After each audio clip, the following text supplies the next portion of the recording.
मंगलम भगवान वीरो मंगलम गौतमोगणी मंगलम कुंद कुंदार्यो जैन धर्मोस्तु मंगलम सर्वमंगलमांगल्यम सर्वकल्याणकारकम प्रधानम सर्वधर्माणां जैनम जयतु शासनम। मैं नमो तीर्थनायक को, नमो ओंकार वाणी को, नमो उन कुंद प्रभु को जिन्होंने ओंकार धारण किए। अहो उपकार जिनवर का, कुंद का दिव्य वाणी का, जिन कुंद ध्वनि दाता उन कहान स्वामी का। चिदानंदिक रूपाए जिनाए परमात्मने, परमात्म प्रकाशाय नित्यं सिद्धात्मने नमः। आचार्य योगेंद्र देव का ये जो परमात्म प्रकाश नाम का ग्रंथ है, इसकी 111 नंबर की गाथा, जिसकी स्वाध्याय कल गुरुदेव श्री के व्याख्यान में प्रारंभ हुई थी, उसमें आचार्य परमात्मा कहते हैं कि यह आत्मा तो आकुलता से रहित है, आत्म वस्तु तो परमात्म स्वरूप है, निराकुल वस्तु है, सुख स्वरूप है, और परिणति में जो दुख है उसका मूल मोह है। यानी वस्तु तो सुख स्वरूप, आनंद स्वरूप, पवित्र निर्मल पदार्थ, निर्मल वस्तु है, किंतु इसकी परिणति में अनादि से जो दुख चला आया है, उस दुख का मूल मोह है। मोह यानी पर में सावधानी, पर में सावधानी का भाव, उसका नाम मोह है, मिथ्यात्व है। तो कहा कि सबसे पहले इस मोह को छोड़। तो मोह कहाँ से उत्पन्न हुआ कि पर की सावधानी। तो पर की सावधानी माने पर वस्तु अपनी सत्ता से जगत में है, और यह चैतन्य वस्तु सुख स्वरूप, आनंद स्वरूप अपनी सत्ता से है, तथापि यह अपनी सत्ता का स्वीकार न करके अन्य की सत्ता में अपनापना करता है, उसमें अपने को ढूंढता है, जानता है कि ये मैं हूँ, यह और ऐसा मानता है। इसी का नाम मोह है। तो कहा कि मोह को छोड़ो। तो मोह को छोड़ने के लिए क्या करना है कि पर का संग छोड़ना है ना। पर का संग छोड़ना है, पर का जो लक्ष्य प्रवर्तता है वो लक्ष्य छोड़ना है। पर तो रहेगा उसकी सत्ता में, उसे आप उसकी सत्ता से कहाँ ले जाओगे, है ना। तो उसको उसकी सत्ता में रहने दो, तेरी सत्ता उसकी सत्ता न्यारी है, ऐसा निर्धारण करके अपने स्वरूप का संग करो।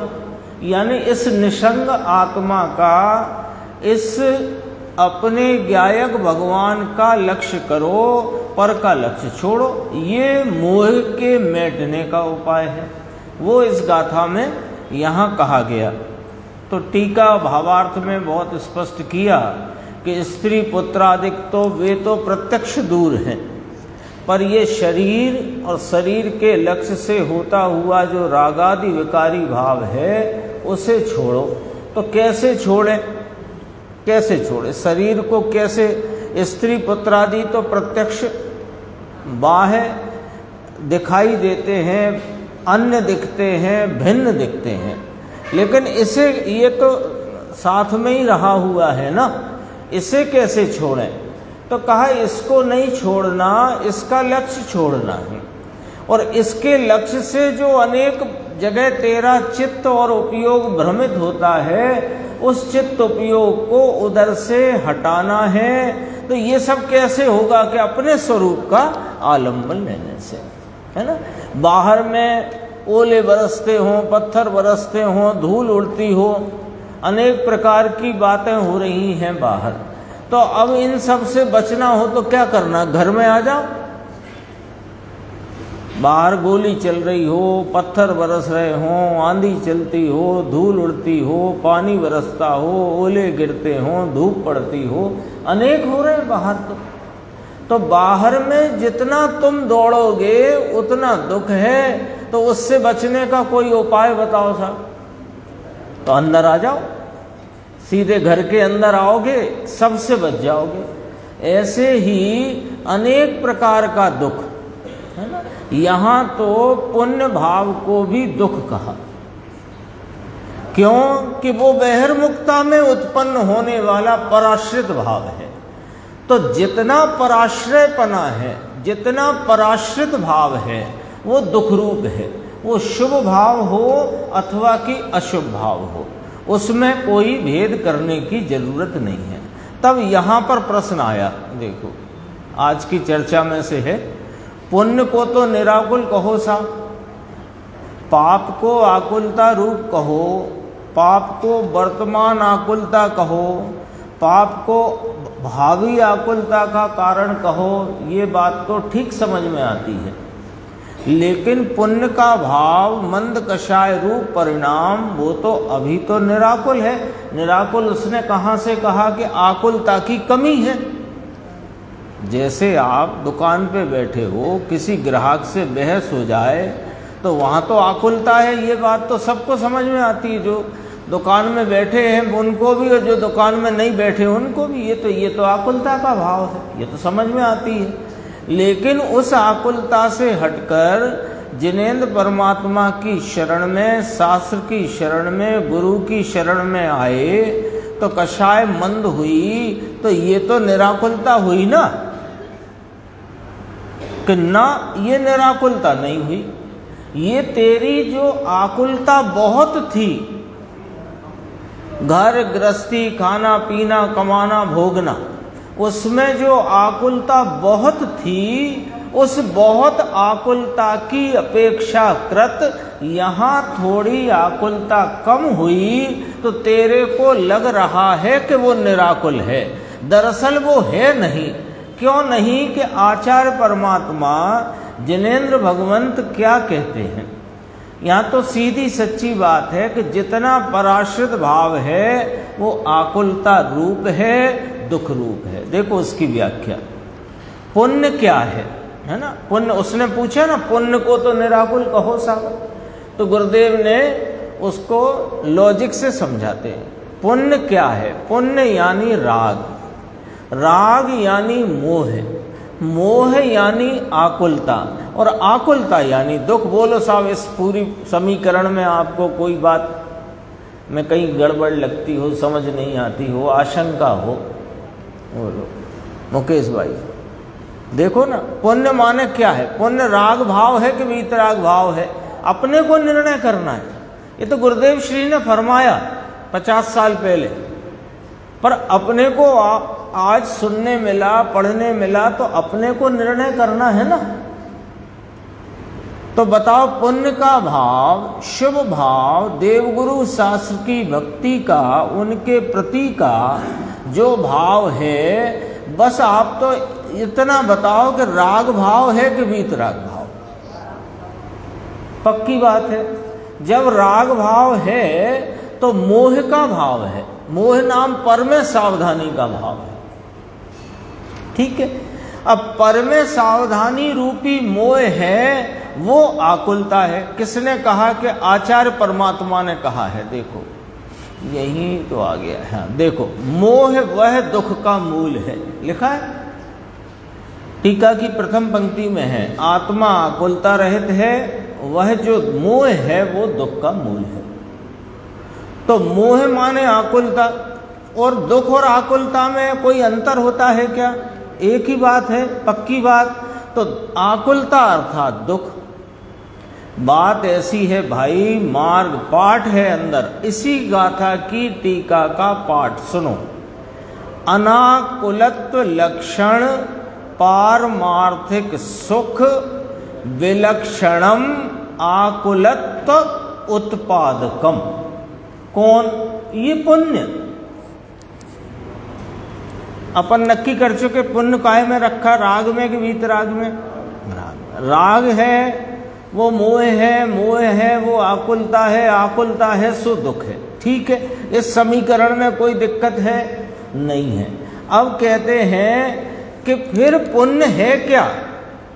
देखो ये ब्रह्मदेव सूरी महाराज ने कितनी सुंदर पंक्ति लिखकर यहाँ कहा, अनाकुलत्व लक्षण पारमार्थिक सुख। लो पहले तो सुख की व्याख्या कर दी आधी पंक्ति में कि सुख किसे कहना। तुम कह रहे हो ना, प्रश्न है कि पुण्य को तो निराकुल माने सुख कहो, निराकुल कहो माने सुख कहो, आकुल कहो माने दुख कहो। तो आप पुण्य को तो सुख कहो। तो कहा कि सुख की परिभाषा तो सुनो, जिनेंद्र परमात्मा क्या कहते हैं, अनाकुलत्व लक्षण। जिस भाव में अनाकुलता हो ऐसे लक्षण रूप भाव, यानी अनाकुलता के लक्षण रूप भाव को सुख कहते हैं।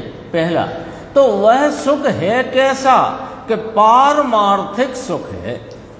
पारमार्थिक सुख माने अपने स्वरूप से उपजने वाला, आत्मोत्पन्न, आत्मिक, आत्मा से उपजने वाला, आत्मा के सुख गुण में से प्रगटने वाला, उसको कहा पारमार्थिक सुख। तो फिर पुण्य क्या है? इसी लाइन में पुण्य क्या है कि इस पारमार्थिक सुख से विरुद्ध लक्षण वाला। लिखा अनाकुलत्व लक्षण पारमार्थिक सुख, उससे विलक्षण विरुद्ध लक्षण, ऐसे सुख से विरुद्ध लक्षण वाला आकुलत्व उत्पादकम, आकुलता को उत्पन्न करने वाला है।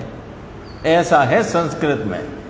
तो किसी से कहा संस्कृत कहाँ पढ़े होंगे, मुश्किल से अभी ये समझे। हिंदी समझना अभी कठिन पड़ रहा है लोगों को, अभ्यास नहीं है। और कोई ऐसी बात थोड़ी है, अभ्यास नहीं ना, इसलिए। तो मुमुक्षु ने कहा कि कहाँ साहब हमको खबर थी कि संस्कृत पढ़ना पड़ेगी, नहीं तो पढ़ लेते हम बचपन में। तो कहा बात सच्ची है, भले संस्कृत नहीं पढ़ सकते, ज़्यादा भाषा नहीं समझ सकते, ज़्यादा चिंता मत करो। वस्तु क्या है उसके जानने की जिज्ञासा रखो, भाषा की चिंता छोड़ दो। वस्तु तो है ऐसा जानना पड़ेगा ना। ये आत्मा जो है वह तो परमार्थ से अनाकुल आनंद स्वरूप सच्चिदानंद प्रभु है। सत अर्थात शाश्वत, चिद अर्थात ज्ञान और आनंद उसका स्वरूप है। अपनी बात चल रही है ना, किसकी चल रही है? अपनी बात चल रही। कितनी वजन, कितना हाइट, कितनी रंग कैसा, गोरा ऊंचा, पढ़ा लिखा कितना है ना, वार्षिक आमदनी कितनी, आता ना बायोडाटा। तो अपना बायोडाटा है, ये अपना बायोडाटा है।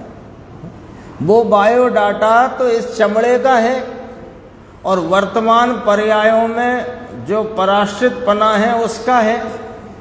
पढ़ाई लिखाई क्षयोपम जो भी है ना, पंडित हो तो उसका भी बायोडाटा हो, न्याय तीर्थ, फलाने विशारद, जैन दर्शनाचार्य, आजकल डॉक्टर।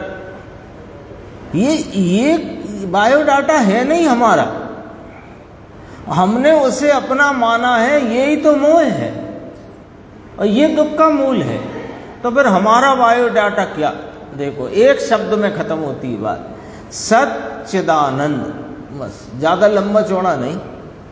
सत नाम शाश्वत अस्तित्व रूप, चिद नाम ज्ञान दर्शन स्वरूप, आनंद मेरा स्वरूप है। बस ये मेरा बायोडाटा है।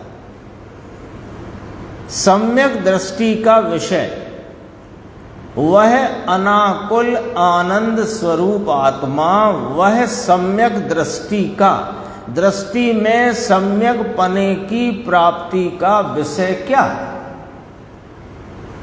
इतना सा सत नाम शाश्वत अस्तित्व वाला, चिद नाम ज्ञान दर्शन स्वरूपी और आनंद मेरा स्वरूप है, ये ही बस। इसको आप रूप स्वीकार कर लेना ही संसार क्लेश से छूटने का और साधी अनंत सुख की प्राप्ति का इतना ही एकमात्र उपाय है। कितना सरल हो गया। अभी पूछा था ना उन्होंने कि लो साहब हमें क्या पता थी संस्कृत पढ़ना पड़ेगी। कहीं कुछ नहीं पढ़ना पड़ेगा, तुम तो इतना याद कर लो कि मैं कौन हूं, सच्चिदानंद, बस हो गया। सच्चिदानंद ही मैं हूं, ऐसा स्वरूप का आलम्बन लेकर उसका परिणति में आस्वादन पूर्वक उसकी प्रतीति कर लेना, बस हो गया संसार दुख से निपटारा। अब कुछ बाकी नहीं बचा, हो गया काम। देखो एक पंक्ति पर्याप्त है, दोबारा पढ़े अंकुर भाई। आजकल अंकुर भाई को भी साधुवाद इसलिए ये सीडी में भी आ जाते हैं 8:30 बजे, बिल्कुल राइट टाइम। सत अर्थात शाश्वत, चिद अर्थात ज्ञान और आनंद उसका स्वरूप है। सम्यक दृष्टि का विषय वह अनाकुल आनंद स्वरूप आत्मा, वह सम्यक दृष्टि का विषय है। समझ में आया? अब देखो क्या कहा, सूक्ष्म बात है भाई।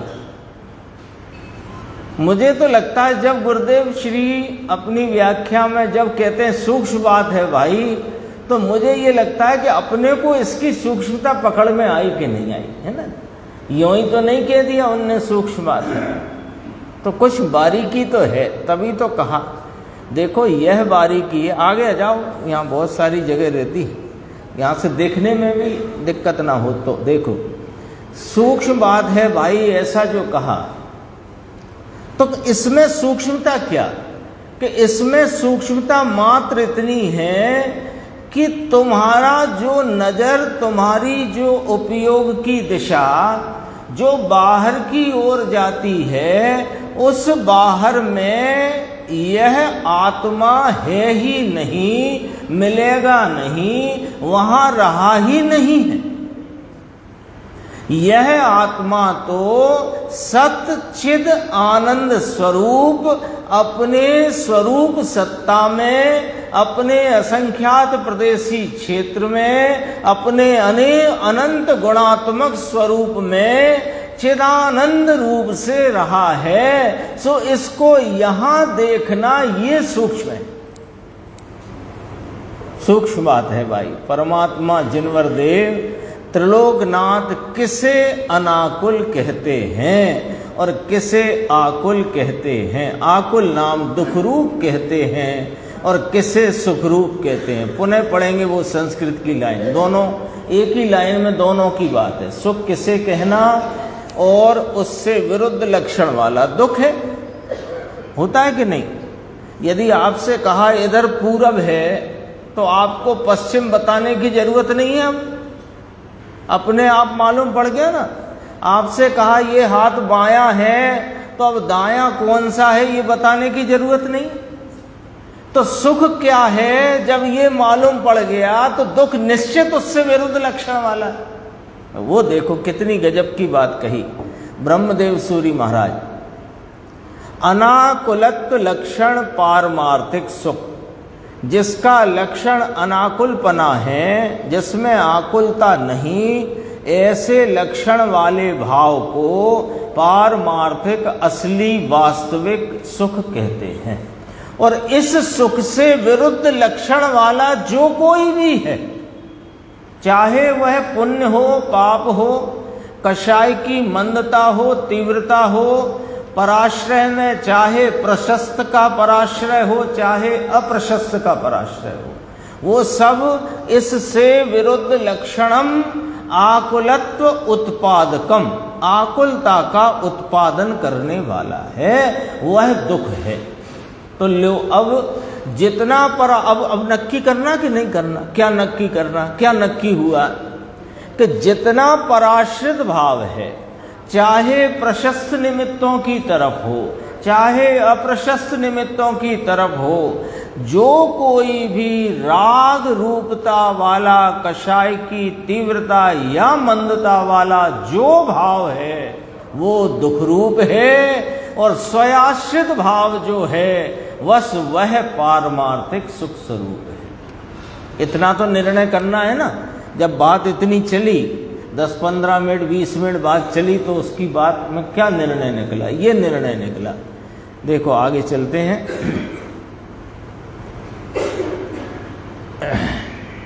एक जो लाइन आई थी टीका में, तो अपन ने ध्यान दिया था, वहाँ टीका में ऐसी लाइन थी, आकुलता रहित है वह मोह दुख का मूल है, या वह दुख का मूल मोह है।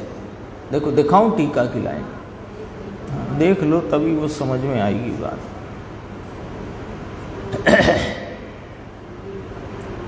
देखो, जो आकुलता रहित है वह दुख का मूल मोह है। देखा ना।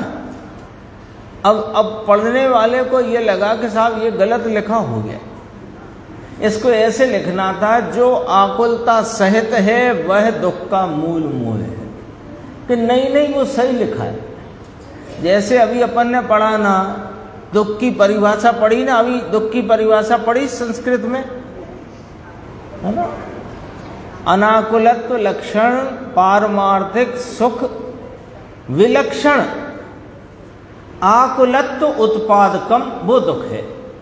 तो पहले अस्थि की स्थापना, तो पहले जो आकुलता रहित है यह परमात्म तत्व, वह तो वस्तु आकुलता से रहित ही है, पर परिणति में जो दुख है उसका मूल मोह है। ये है इस लाइन का अर्थ। ख्याल है? आप ऐसे पढ़ोगे तो लगेगा देखो टाइपिंग मिस्टेक होगी, ऐसा लगेगा टाइपिंग मिस्टेक हो गई। ऐसा लिखना था, जो आकुलता सहित है वह दुख का मूल मोह है। तो बात समझ में आती कि नहीं? उसमें तुम्हें सिर्फ इतनी बात समझ में आती कि दुख आकुलता सहित है, लेकिन ये दुख का मूल मोह है, और मोह पर में सावधानी है। तो स्वयं कौन है कि वो आकुलता रहित है। तो पहले यह आत्म वस्तु, क्योंकि ये बात किससे की जा रही है? जीव से की जा रही है, अजीवों से तो नहीं की जा रही, है ना। ज्ञान दर्शन स्वरूपी आत्मा से यह वार्तालाप है। तो उसको कहा कि हे आत्मन, तू तो आकुलता रहित वस्तु तत्व है, और ये जो तेरी परिणति में दुख चल रहा है इसका मूल मोह है। ये इसका अर्थ है। अभी देखो ये प्रश्न पूछा गया है, तो गुरुदेव ने क्या जवाब दिया है, कैसे समझाया है, अपन देखते हैं। पेज नंबर है 405। मुमुक्षु ने कहा कि आकुलता रहित शब्द लिखा है, वहां सहित होना चाहिए कि नहीं, वह तो आकुलता रहित है, वो सही शब्द है। क्यों? अर्थात यहां क्या कहना है, आत्मा अनाकुल है ऐसा लेना, ये लेना इसका अर्थ। आत्मा अनाकुल है, क्या आकुलता रहित आत्मा अनाकुल है ऐसा लेना, परंतु अनाकुल से विपरीत है तो आकुलता रहित अनाकुल तत्व, सुख स्वरूप, आनंद स्वरूप, पर इससे विपरीत दिशा में दौड़ने से, स्वयाश्रय को छोड़ने से, पराश्रय में मति को ले जाने से, अपने अनाकुल स्वभाव से विपरीत आकुलता उत्पन्न करता है। ये लाइन अपन ने अभी पढ़ी, उसी का अर्थ है। अनाकुलत्व लक्षण पारमार्थिक सुख विलक्षण आकुलत्व उत्पादकम, आया था ना जो अभी अपन ने पढ़ा था। पाठ में संस्कृत में है, फिर गुरुदेव ने वही याद दिलाया। अनाकुलत्व लक्षण लिखा है कि हाँ अनाकुलत्व लिया ना, आत्मा को अनाकुलत्व लिया।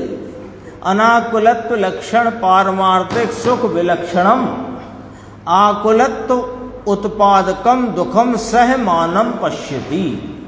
संस्कृत में है, समझ में आया।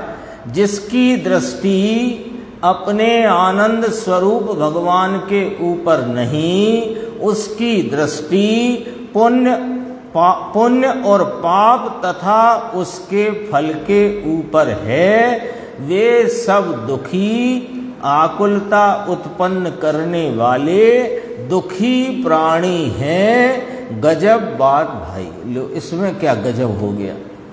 ये बात तो आप रोज ही सुनाते हो कि हाँ रोज ही सुनाते हैं, 45 सालों तक सुनाई है यही वाली बात।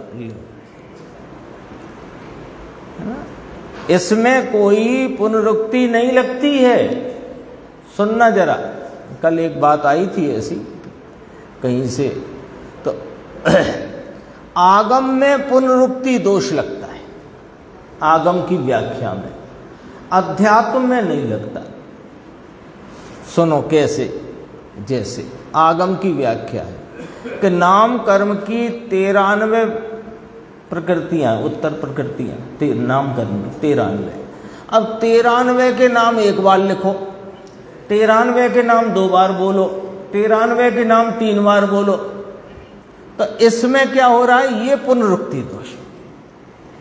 लेकिन मैं चैतन्य स्वरूप आनंद रूप ज्ञान दर्शन स्वरूपी आत्मा हूं, मैं शुद्धात्मा पवित्र आत्मा हूं। इसको 100 बार बोलो, 1000 बार बोलो, लाख बार बोलो, सुनो, इसको गुनो, इसको विचार करो, इसमें पुनरुक्ति दोष नहीं आता। क्यों? क्योंकि ये आनंद स्वरूप वस्तु, इसकी तो हैमरिंग जब तक नहीं होगी तब तक इसे ये पराश्रय पना जो अनादि का चला आया है, मोह चला आया है, वो टूटेगा नहीं। एक ही बात को पक्का करना। टीवी में प्रोग्राम देखते हैं ना, तो वो एक कोलगेट का हर 7-8 मिनट में फिर वही का वही, फिर वही का वही, फिर वही का वही आता है कि नहीं आता? तो आपको लगता है कि देख तो लिया था, पर उसने दिखाने वाला तो पैसा खर्च कर रहा है ना उस पर, फ्री में तो नहीं आ रहा। वो आपके दिमाग में बिठाना चाहता है। वो तो एक उदाहरण की बात है। लेकिन अध्यात्म तो दरअसल मस्ती का विषय है। ये मस्ती का विषय है, अस्थि की मस्ती का विषय है।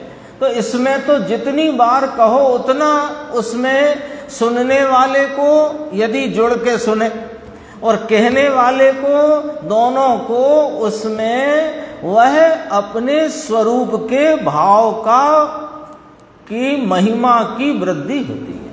स्वरूप के भाव की महिमा उसका वहां अपने आप वृद्धि रूप भाव होता है। इसलिए बात है, देखो अब ये वाली बात जो अंडरलाइन करी, देखना पूरी बात लिखी इसमें, पूरी बात लिखी। माने कि जैसे अपन अपने जांच कराओ तो रिपोर्ट आती है ना, तो वो रिपोर्ट आती है इसमें, और रिपोर्ट अपने आप ही निकालना है। जिसकी दृष्टि अपने आनंद स्वरूप भगवान के ऊपर नहीं, उसकी दृष्टि पुण्य और पाप तथा उसके फल के ऊपर है। सीधी सीधी बात है, सीधी बात है। यदि अपनी दृष्टि यानी आप रूपता, स्वरूपता, इसमें हित रूपता, लाभ रूपता, यदि आनंद स्वरूप निज ज्ञायक भगवान पर नहीं, तो नियम से तेरी दृष्टि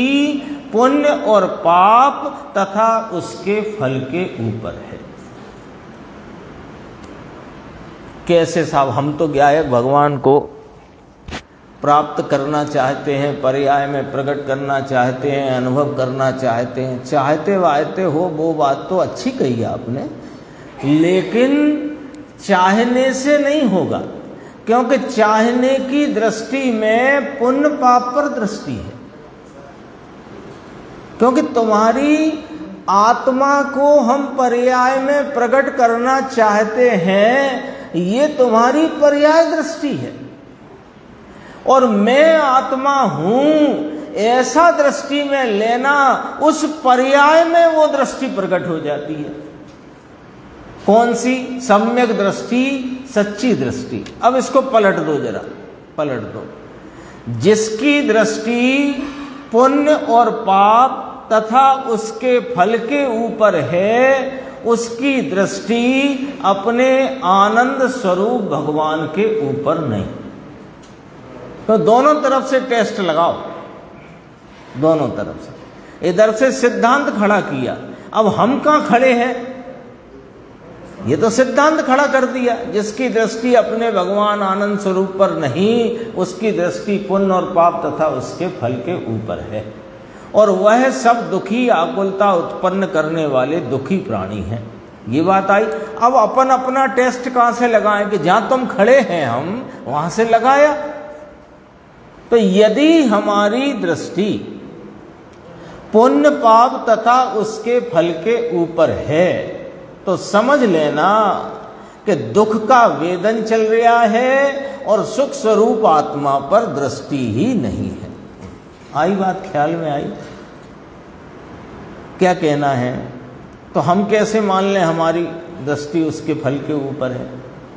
कि देखो, तुम्हारी दृष्टि उसके फल के ऊपर है क्योंकि तुम्हारा चिंतन, तुम्हारा विचार, तुम्हारी सोच कहाँ दौड़ती है। ये परिणाम का फल ये है, ये परिणाम का फल ये है, इस परिणाम से नरक का बंध होता है, इस परिणाम से त्रियंच का बंध होता है, इस परिणाम से बहु आरंभ परिग्रह नरक। अरे वो पढ़ लिया तो बहुत आरंभ परिग्रह से नरक होता है, मिश्र परिणाम से मनुष्य होता है, मायाचारी से त्रियंच होता। तो न पढ़े आगम में, पढ़ो ना, लेकिन तुमने पढ़ के उसे उन्हीं परिणामों में अपने को ढाल दिया है, तो तुम अपने स्वभाव की दृष्टि से चूक रहे। वो तो तुम्हें ज्ञान कराया था कि चार गति में जीव भटकता भटकता कैसा रहा।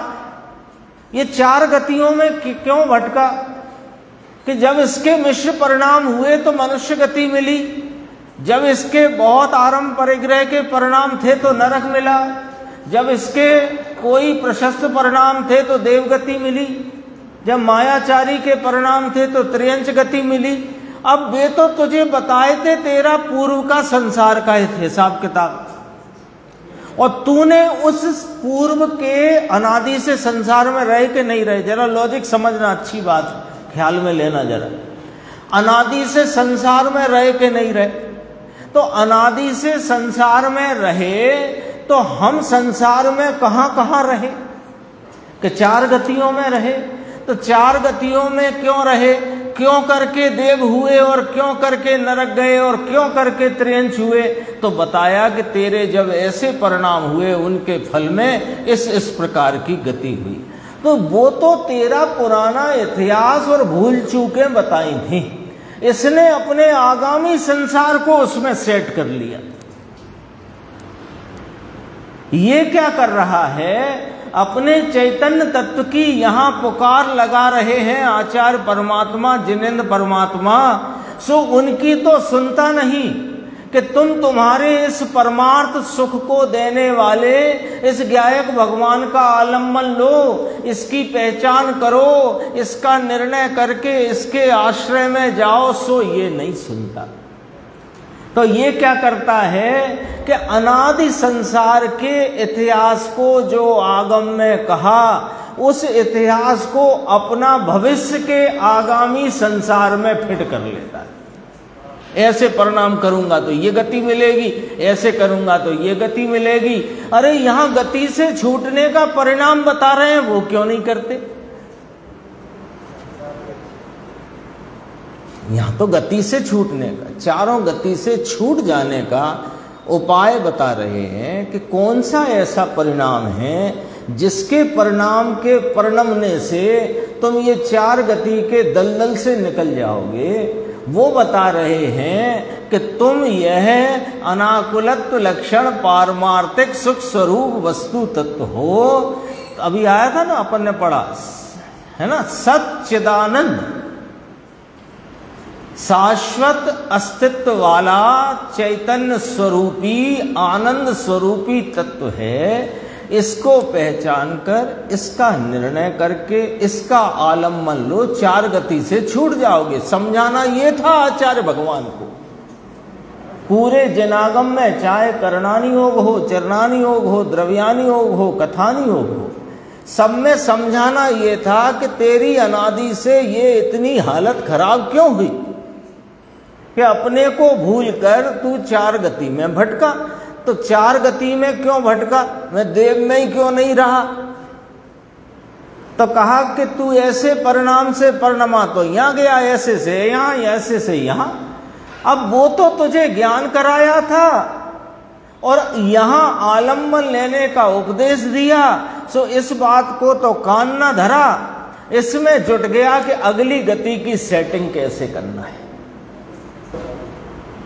आगे नरक निगोद से कैसे बच जाऊं, त्रियंच से बच जाऊं, मनुष्य हो जाऊं तो ठीक है, तो मिश्र परिणाम रखो भैया अपन तो, और थोड़े अच्छे हो जाएं तो बढ़िया देवगति मिल जाएगी। ये इसकी देखो, ये चर्चा कई बार ऐसी लगती है कि बहुत अतिरेक हो गया इस चर्चा का, अथवा लगती है कि जबरदस्ती वही बात सुनाए जा रही है। लेकिन सुनो भैया, ये इस जीव के अंदर में इतनी वासना भरी है परिणामों के फल के प्रति, इतनी वासना भरी है। मैं आपको बताता हूं कैसे। जैसे घर में किसी बुजुर्ग व्यक्ति का देह परिवर्तन हो गया है ना, ये पता क्या हिसाब लगाने लगता, सब लोग बैठते ना, अब वो जब ऐसा प्रसंग आता तो सब इकट्ठे होते, घर के बाहर के, तो ये सब लोग मिलजुल के ऐसी चर्चा करते हैं, भैया परिणाम तो उनके आखिर में बहुत ही अच्छे थे, तो निश्चित ही देवगति मिली होगी, परिणाम तो बहुत अच्छे थे, एकदम अंतरंग में। अरे ये तुम कौन सा हिसाब लगाने लगे? परिणाम अच्छे थे तो देवगति मिली होगी, जैसे कि पहली बार मिली हो।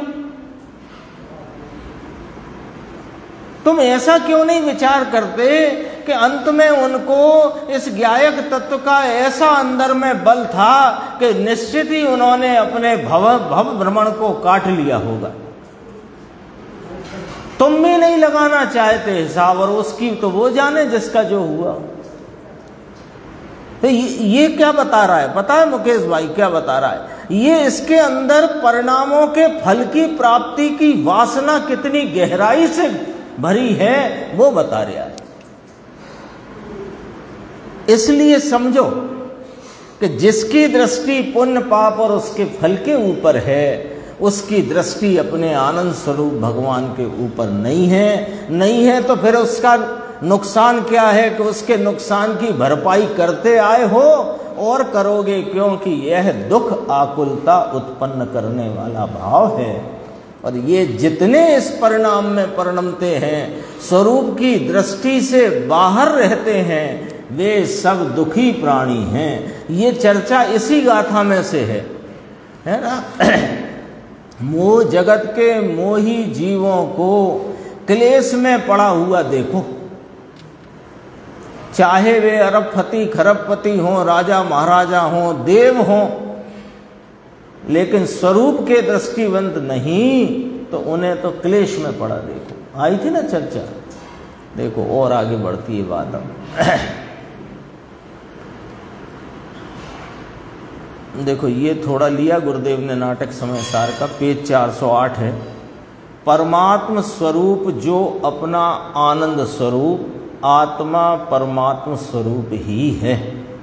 आत्मा राग रहित है और अल्प ज्ञान से भी रहित है। लो अभी जो राग चल रहा है, अभी ज्ञान में जो विकासहीना है वो कौन है कि वो मैं नहीं हूं। ये गुरुदेव श्री ने यही समझाया। क्यों? अभी अपन पुण्य पाप के फल पर दृष्टि की बात कर रहे थे, अब थोड़ी बात एक स्टेप आगे आ गई, अपन थोड़े एक स्टेप आगे चल के बात करते हैं। अब क्या कर रहा है ये कि ये जो पर्याय में ज्ञान का अल्प विकास है और परान्मुक्ता उपयोग की परसन्मुक्ता के कारण इसकी परिणति में राग देश के विकारी भाव हैं, तो ये अपने को राग रूप और अल्प ज्ञान स्वरूप मान रहा है। और आचार्य भगवान और जिनेंद्र परमात्मा पुकारते हैं कि भाई तुम तो परमात्म स्वरूप हो। तो महाराज आपने इसमें 3 पहले भेद बताए थे जब ग्रंथ प्रारंभ हुआ था, बहिरात्मा, अंतरात्मा और परमात्मा। बहिरात्मा मिथ्या दृष्टि, सम्यक दृष्टि साधक अंतरात्मा और पूर्ण भाव को प्राप्त परमात्मा, यही बताया था आपने। तो भाई हमने वे पर्याय के प्रकार बताए थे, आत्मा के नहीं। जरा इस एंगल से सोचो, आत्मा कितने प्रकार का होता है? तो यहाँ जवाब आता है एक ही प्रकार का होता है। कैसा? कि सच्चिदानंद, और कोई प्रकार ही नहीं है। पीछे इनके 107 के पूर्व में कितनी गाथाएं आई, सब जीव समान है, नित्य निगोद के जीव भी अपने ज्ञान दर्शन स्वरूप से समान देखो, आई थी ना गाथाएं, बहुत सारी गाथाएं आई थी क्रम से।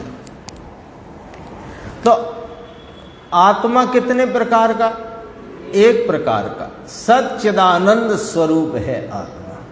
तो ये जो आगम में जिनेंद्र परमात्मा का ही आगम है, उसमें 3 कहे आत्मा के भेद, बहिरात्मा, अंतरात्मा, परमात्मा। अरे भाई वो तो पर्याय के प्रकार कहे। जब इसकी पर्याय में अज्ञान प्रवर्तता है तो उस पर्याय को बहिरात्मा कहते हैं, जरा समझना हो। और जब स्वरूप का आलम्बन लेकर स्वरूप साधन में प्रवर्तता है तो उसे अंतरात्मा कहते हैं। और स्वरूप साधना के फल में जब पूर्ण भाव को, पूर्ण आत्मलाभ को प्राप्त करता है तो उस पर्याय को परमात्मा कहते हैं। और वस्तु तो परमात्मा स्वरूप त्रिकाल है। तो परमात्मा स्वरूप जो त्रिकाल है, तो ये वर्तमान में जो रागादि भाव हैं, अथवा मिथ्यात्व का भाव है, अथवा ज्ञान की अल्प विकास रूप अवस्था है, ये कौन है? कि ये मैं नहीं, ये मैं हूं ही नहीं। विचार करो जरा ऐसा। अपनी जो है ना निगाह है ना, वो आता ना, इसी में लिया गुरुदेव ने हमें, नजर ने आल से नैने ना देखा हरि। नजर के आलस में इस हरि प्रभु, इस परिपूर्ण तत्व को इसने नहीं देखा। अथवा तिनके की आड़ में पहाड़ छुप गया है ना। तो तिनका क्या है? तिनका क्या है कि इसके ये एक समय की पर्याय में ही मस्त हो रहा है, उस एक समय की पर्याय को देखता है। अब उस पर्याय में क्या क्या देखता है, वो सब चर्चा इस गाथा के व्याख्यान में आ गई। ये उसकी अल्प विकास की अवस्था को अपना स्वरूप मानता है। वहां पर जो रागादि का वेदन है सो राग को अपना स्वरूप मानता है। पर्याय बाहर है ना, पर्याय मानो उपयोग की दिशा बाहर है, तो उस अल्प विकास की ज्ञान की पर्याय में रागादि का वेदन है ना, कोई आनंद का वेदन तो नहीं है। तो रागादि के वेदन को यानी राग को अपना स्वरूप मानता है। और इस राग से ये फल होगा, इस व्यवस्था को अपने जीवन का कर्तव्य मानता है। कहां देख रहा है? वो तिनके को। तिनके की आड़ में पहाड़ छुपा है ना, तो तिनका कौन है? कि एक समय की अल्प विकास की ज्ञान अवस्था रूपी भाव, वो तिनका। वहां रागादि कषाय की कलुषितता का जो कसेला स्वाद है, उस स्वाद को स्वादते हुए राग सौम्य, और इस राग की व्यवस्था से मैं आगामी व्यवस्था कर लूंगा, यानी उस परिणाम के फल की व्यवस्था को करने का कहना चाहिए असफल प्रयास। क्योंकि ये थोड़ी कर सकता है, ये कर भी नहीं सकता। देखो सच्चाई ये है, जिस पर्याय की जितनी योग्यता है विकास की, वह पर्याय उतने विकास रूप भाव से प्रकट होती है। उस पर्याय में जो राग उत्पन्न जिस योग्यता से होना है, वो अपनी योग्यता से उत्पन्न हुआ राग वेदन में आता है। और उस राग के निमित्त से जो कर्म बंधना है पुद्गल में वही कर्म बंधता है, और उस कर्म का जब स्थिति पूर्ण होकर के उदय विपाक आता है वो उसके कारण उसमें से आता है और ये पुनः उसमें जुड़ता है, ये भी उस समय की योग्यता है। ये जो तिनके की आड़ में तुमने इस गायक भगवान को देखने से वंचित हो रहे हो, वो तिनके में कुछ दम नहीं है, वो अपने समय में उत्पन्न होता हुआ स्वयं रचित परिणाम है जिसके षटकारक न्यारे हैं। और उस पर्याय को देख देख करके तुम अपना स्वरूप मानकर अनादि से दुखी, पीड़ा और एकांत चार गति में धक्के खाते आए हो। तो अब क्या करना कि अब इतना सब कुछ सामने आ गया, अब उस पर्याय को और पर्याय में होते हुए हलचल को देखना बंद कर दे और पर्याय के पीछे ये एक समय माने एक सेकंड के असंख्यवें भाग में यह अपना त्रिकाली गायक भगवान परिपूर्ण तत्व ऐसे का ऐसा विराजमान है, उसे लक्ष्यगत कर ले तो तेरे सर्व क्लेश कट करके आनंद की उत्पत्ति हो जाएगी। और आनंद का जो वेदन है सो वह मैं आत्मा हूं, ऐसी प्रतीति उत्पन्न हो जाएगी। गजब गजब की बातें हैं। देखो एक एक पैराग्राफ में माल भरा पड़ा है। देखो क्या कहा है, आत्मा राग रहित है और अल्प ज्ञान से भी रहित है, वह तो पूर्णानंद का नाथ परमात्मा आत्मा, उसे यहाँ आत्मा कहते हैं। उस परमात्मा की भावना, भावना माने उस परमात्म रूपता से परिणमन होना। क्या कहते हैं, अंतर स्वरूप भगवान की एकाग्रता होनी चाहिए, इस भाव की भावना होनी चाहिए। अपने गायक एक रूप स्वरूप त्रिकाली ध्रुव तत्व में एकाग्रता होनी चाहिए। त्रिकाल परमात्म स्वरूप परमात्मा वह भाव है, उसकी भावना नाम एकाग्रता, वह वस्तु। उससे विपरीत दर्शन मोह चारित्र मोह रूप है, जो पहली लाइन का अर्थ चल रहा है। यह आकुलता रहित है और वह दुख का मूल मोह है, उसी की चर्चा है। मिथ्यात्व भाव और राग द्वेष इससे विपरीत भाव है, ऐसा कहते हैं। देखो गुरुदेव ने याद किया बनारसी दास जी का पद है ना, चेतन रूप अनूप अमूरति सिद्ध समान सदा पद मेरो, मोह महातम आतम अंग कियो पर संग महातम घेरो, ज्ञान कला उपजी अब मोहे, कहो गुण नाटक आगम केरो, और जासु प्रसाद सधे शिव मार्ग, वेग मिटे घटवास बसेरो। समय साल नाटक में 11वें नंबर का काव्य उत्थानिका में लिया। देखो क्या कहते हैं, ऊपर की 3 शब्दों में पूरी बात कह दी। चेतन रूप अनूप अमूर्त, मैं चेतन रूप हूं, अनूप हूं। अनूप का अर्थ है अनुपम, अनुपम। सारे जगत में है ना 6 द्रव्य है ना जगत में, जाति अपेक्षा 6 है, संख्या से अनंत है। तो 6 द्रव्यों में मेरा रूप सबसे न्यारा है, अनूप है। बोलो, पुद्गल, धर्म, अधर्म, आकाश, काल, ये सब अचेतन और मैं चेतन है कि नहीं। तो चेतन रूप अनुपम, अनूप, अमूर्ति। पुद्गल जो दिखाई देता है ये मूर्तिक है, और यही मैं चेतन रूपता से अमूर्त पदार्थ विद्यमान हूं। सो ये तो हुई अभी यहां बात, पर मेरा पद कैसा कि सिद्ध समान सदा पद मेरो। सिद्ध को तो जानते हैं ना, अपन पंच परमेष्टि का नमस्कार मंत्र है स्मरण का, नमो सिद्धाणम बोलते हैं तो सिद्ध का स्वरूप जान के बोलते हैं कि याद करके बोलते हैं ना। नमोकार मंत्र बोलते हैं ना अपन, नमो अरिहंताणम नमो सिद्धाणम, तो ये याद करके बोलना कि उनका स्वरूप स्मरण करने के लिए बोलना। ये भी थोड़ी सी बात ध्यान में कर लो,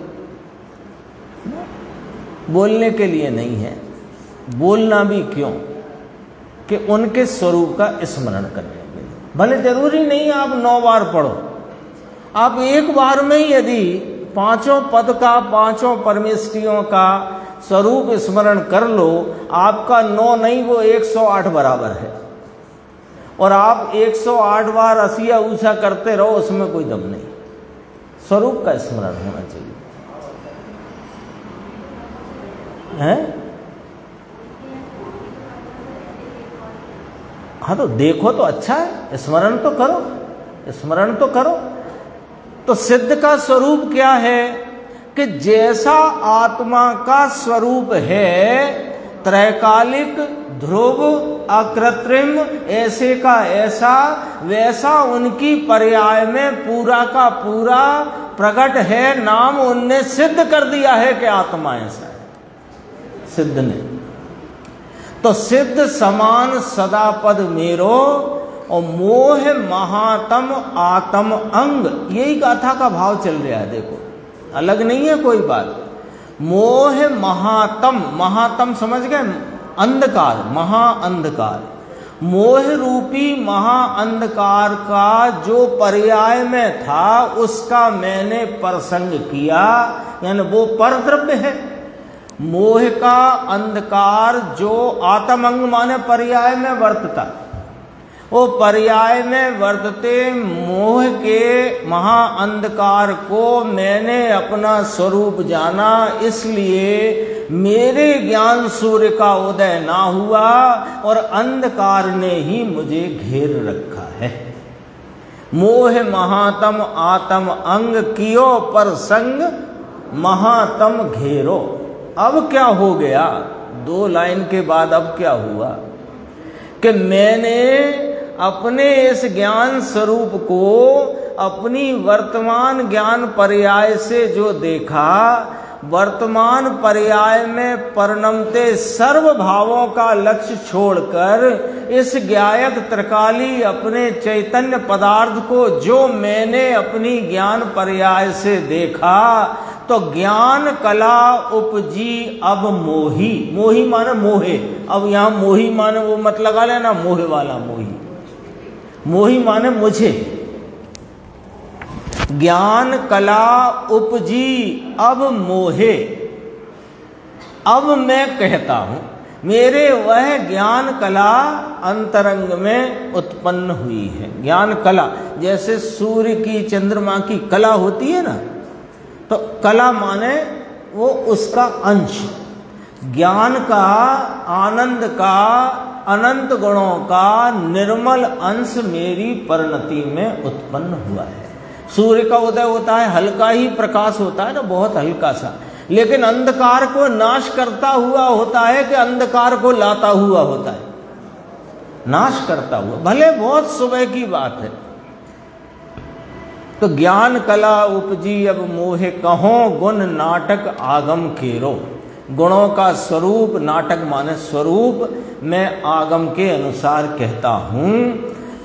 किसके? जासु प्रसाद, इस ज्ञान स्वभावी आत्मा के प्रसाद से अब मेरा शिव मार्ग सधता है। जासु प्रसाद सदे शिव मार्ग, शिव मार्ग माने मोक्ष मार्ग, इसके प्रसाद से, इसके आलम्बन आश्रय से सदता है। अब अंतिम पंक्ति, वेग मिटे घट वास बसेरो। ये जो घट है ये हड्डी चमड़ा लहू गंदगी का पिंड, इसमें जो मेरा वास चला आया है अनादि से, अब वेगी माने तुरंत ही इस शरीर में रहने का मेरा कार्यक्रम समाप्त हो जाने वाला है। वेग मिटे घटवास बसेरो, यहाँ तक चर्चा आई थी। और भी चर्चा है, उसको अपन आगे की स्वाध्याय में लें।